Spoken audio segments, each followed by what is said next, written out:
আসসালামু আলাইকুম, সবাই কেমন আছেন? আমি বর্তমানে অবস্থান করছি বিশ্বের সবচেয়ে বড় সমুদ্র সৈকত, তার সামনে দাঁড়িয়ে। আসলে মনের ভাষা বোঝাতে পারছি না, এত ভালো লাগা কাজ করছে, এত সুন্দর, আল্লাহ তাআলার সৃষ্টি যে এত সুন্দর হতে পারে, আপনারা যদি নিজে না এসে দেখেন তাহলে আপনাদেরকে বলে বোঝাতে পারবো না। তো যারা এখনো আসেননি তারা অতি দ্রুত সময় নষ্ট না করে চলে আসুন। আমরা মজা করছি, এনজয় করছি, এবং মনকে যদি আসলে রিসাইকেল দিতে চান, মনের মধ্যে যদি আসলে জং ধরে যায়, এই পানি দিয়ে নতুন নতুন জায়গা আপনি ভ্রমণের জংটাকে সেরে নতুন করে রিসাইকেল করতে পারবেন। তো আসলে সবাইকে এতটুকুই মেসেজ ছিল আর কি।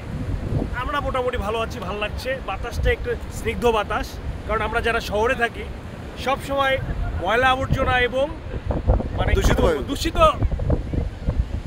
বায়ু খাই আমরা। তো এটা যেটা ফিল পাবেন একদম একদম